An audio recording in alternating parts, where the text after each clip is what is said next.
आज शनिबारको दिन। आजको दिन के खाली बसौँ भने हामी लाग्यो भुवनेश्वर मन्दिर हुँदै तारकेश्वर महादेव मन्दिरसम्मको यात्रामा।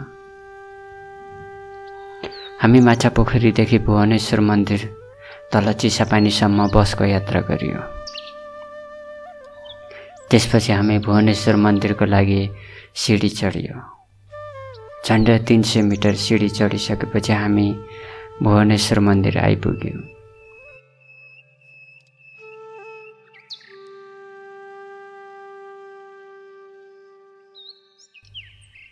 मन्दिर मुनि पृथ्वीनारायण शाहको मूर्ति रहेछ।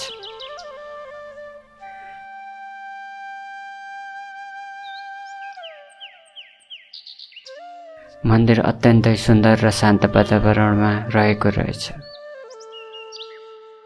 हामी पोखरीमा खुट्टा धोई मन्दिरभित्र प्रवेश गरियो।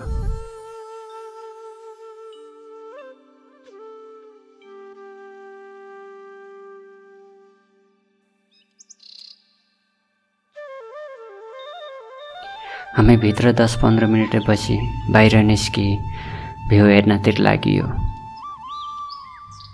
र हामीसँग समय कम भएको कारणले हामी त्यहाँबाट तारकेश्वर महादेव मन्दिरको यात्रामा लागियो।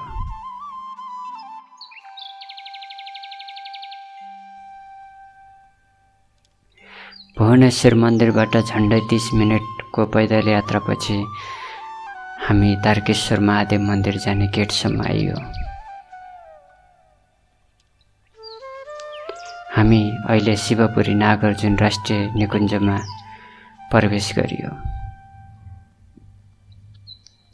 हामी केही रमाइलो गर्दै यात्रामा लागियो।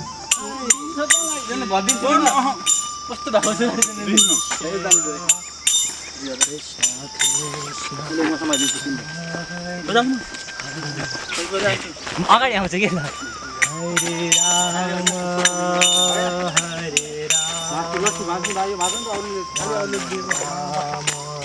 ल भाइ कति किलो हो? 60 कति केजी हो तिमी?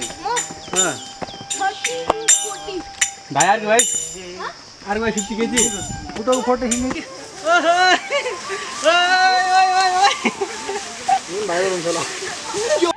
उकालो ओह्रालो सम्म बाटो यात्राको गन्तव्यतिर लाग्यो।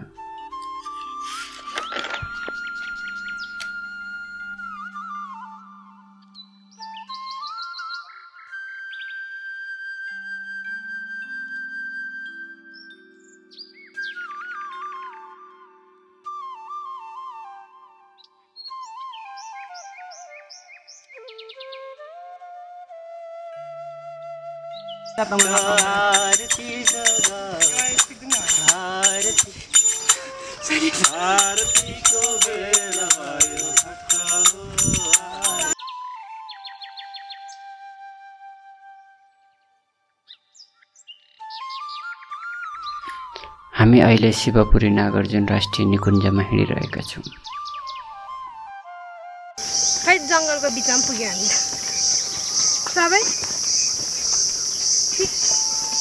ओ यहाँ जङ्गल आएपछि चाहिँ ठिक छ, उता त गर्मी छ।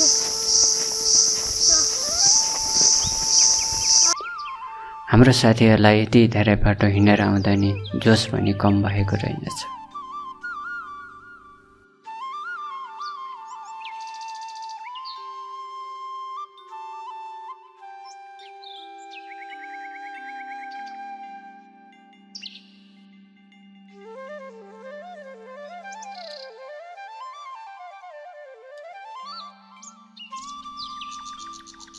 अहिले हामी तारकेश्वर भ्यू पोइन्टमा आइपुगेका छौँ र त्यहाँ हामीसँग रमाइलो गर्न केही साथीहरू जोडिनु भयो।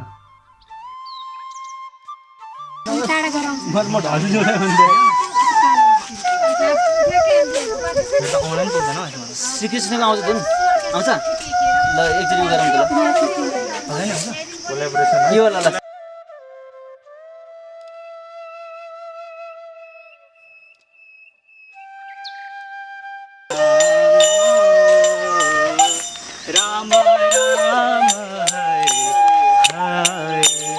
केही समय हामी रमाइलो गरी भ्यू पोइन्टबाट भ्यू हेरी हामी फेरि यात्रामा लाग्यौँ।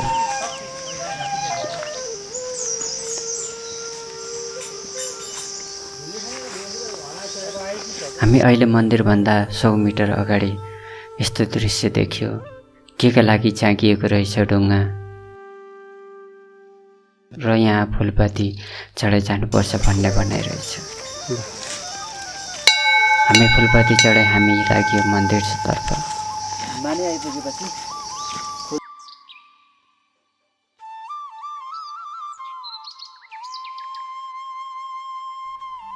फाइनली हामी तारकेश्वर महादेव मन्दिर गेटमा आइपुग्यो।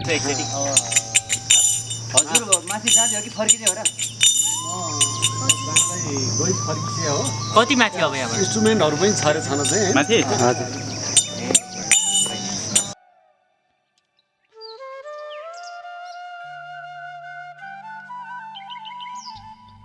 हामी केही बेर तलको रमाइलो बसाएपछि हामी गेटभित्र घुस्यौँ।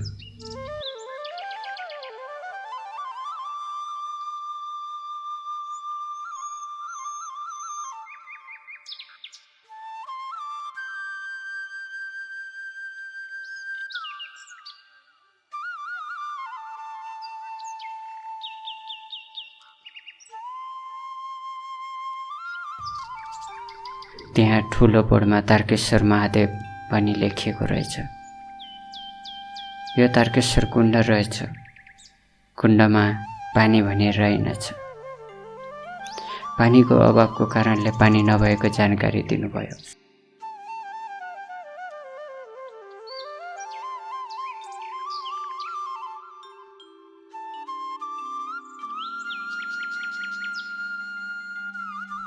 र यहाँ शिवलिङ्ग नि रहेछ।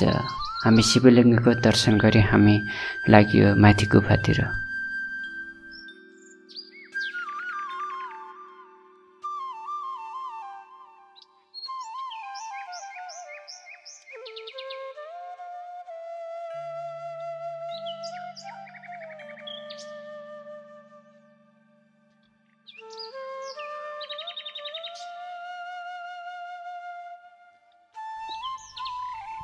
र केही सिडी चढिसकेपछि हामी तारकेश्वर बुढा मन्दिर पुग्यो। त्यसको केही माथि गुफा रहेछ।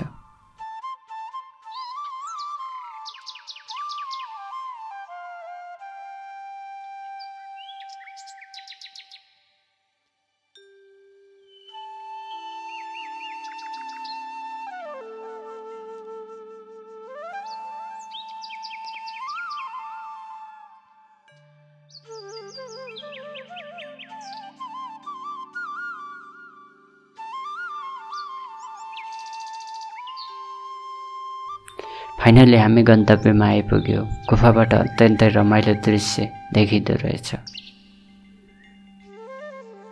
हैन यताबाट मलाई यहाँ हुन्छ हैन जाम लाग्नु न पारी जाम भन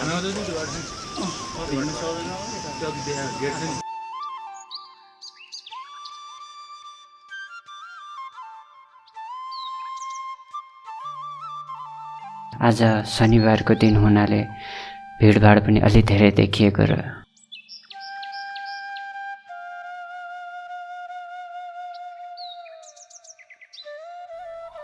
हस् त धन्यवाद। हाम्रो यात्रा यहीँसम्म रहनेछ।